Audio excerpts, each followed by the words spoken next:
Hey everybody, this is how we're going to write an introductory paragraph. We've actually already written the thesis statement last week, so you have one part of your introductory paragraph all the way done. Don't change your thesis statement once you've written it. I'll probably go over it with you or give you some feedback on Schoology after you submit it. Maybe make those changes, but there's no need to rewrite your thesis statement. You're good to go. It should be that subject plus direction plus 3 reasons, and you should be good to go. Okay? So, your introductory paragraph is going to basically look like this top part right here. You can see this reads introductory paragraph basic outline. This is like the very bare bones. You're going to have a hook or an attention grabber for 2 to 4 sentences. You're going to have some background information or a transition for 2 to 4 sentences, and then your thesis statement, which you've already written. And we touched on some of this a little bit last week. We're going to do a quick review before you are asked to write your own introductory paragraph. So we're going to go through this in depth, and then I'm going to show you how I would write my introductory paragraph, and then you're going to write your own. Okay, so first part of an introductory paragraph is you need to capture your reader's attention. You need to convince them, hey, this is worth looking into. So you're going to start off pretty broad because you want to entice people with topics that they might be interested in. So this is your hook or attention grabber, which is 2 to 4 sentences. You want your reader to be engaged right from the get-go. Your attention grabber should be somehow relevant. You shouldn't include a fun fact about spiders and then never connect it back to your song. That doesn't make any sense. That's what we call clickbait, folks, and that's not what we do in our essays. Some of the things that you could do regarding your introduction are ask a relevant question, are considering the following options. So you might have a relevant quotation. So, for example, Maya Angelou once said, blah, blah, blah, blah, blah, and then you tie it back to how that relates to your song or poem. Number 2, an expression or anecdote about a relevant topic, right? Jealousy doesn't have to be toxic. And then you talk about the relationship with that in your song. A surprising fact. Make sure to cite your source on this one. According to the Britannica Encyclopedia, starfish can regrow limbs in less than a day. And then hopefully your song would have something to do with sea creature life, or maybe like regrowth. You could use a startling statistic. Again, cite your source. Last year, Forbes reported that Nike sold over 16 million pairs of shoes. There's a variety of things you can do. You might be tempted, folks, to say, there is nothing about my song that I could use for an attention grabber. And I will tell you, you are wrong. Right now. Just, you're wrong. There is something about your song. Feelings. You could talk about a feeling. You could talk about love. You could talk about, you know how many quotes that there are on the internet about feelings and love? How many quotes there are on the internet about just everything? You have right there in just one section of this, you have so many quotes available on the internet.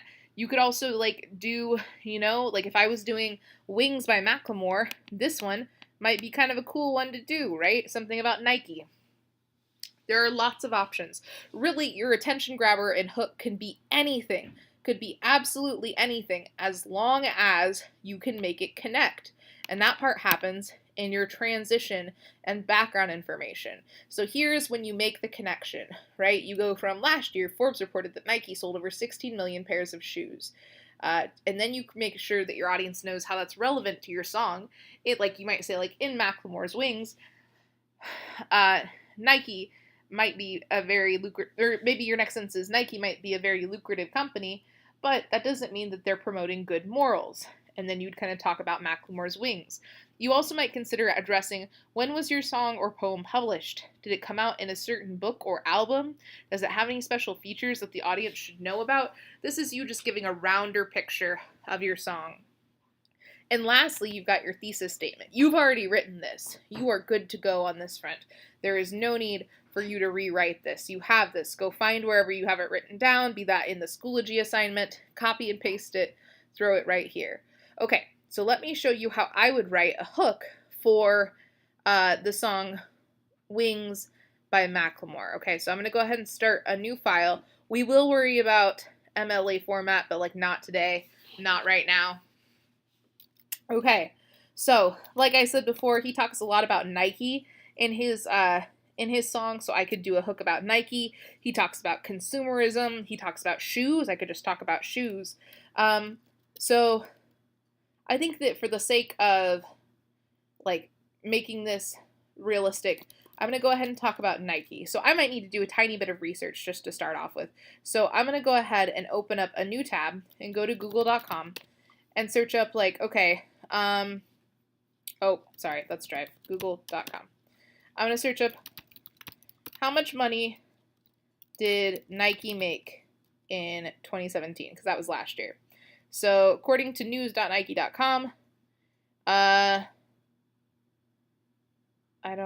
you might have to like read the article depending on what you're doing. Okay. So Nike made $8.7 billion, right? According to Nike.com, Nike made $8.7 billion. That's not right.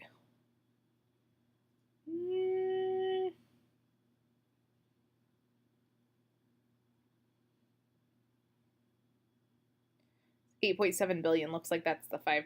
That's not how much they actually made. Yeah, no, that's it. Okay. $8.7 billion last year. Okay, so I'm going to jump back to my hook. Gotta find it. Here we go. Okay, so according to Nike.com, nope, I don't want to start that way. Last year,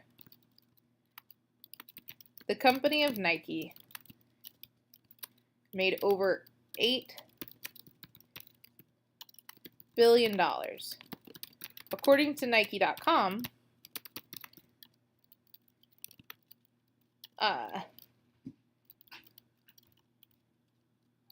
this amount was a 5% increase from previous quarters. Okay? All right, I'm going to go ahead and say in 2017. In 2017, the company of Nike made over $8 billion. According to Nike.com, this amount was a 5% increase from previous years.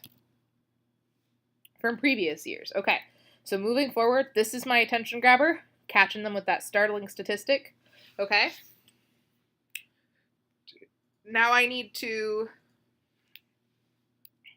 give a transition / background information. So I might say,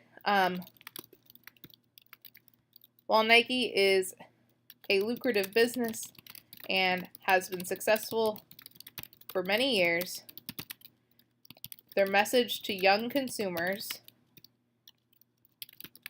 is not beneficial to society, right? I'm kind of alluding to like Macklemore says that when you tell kids that if you buy their stuff, you'll be better at life, and that's not true. In Macklemore's, or here, I'll start with like Macklemore's song Wings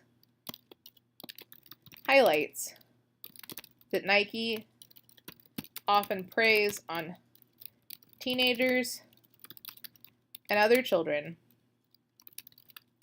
who are susceptible to harmful marketing campaigns.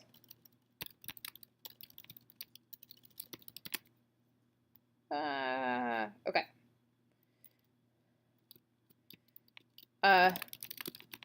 The song Wings, released in, I don't know what it was released. Wings by Macklemore.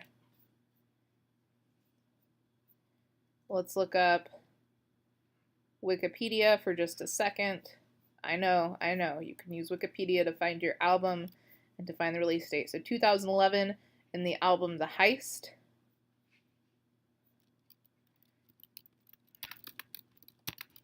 Make sure your album title is italicized.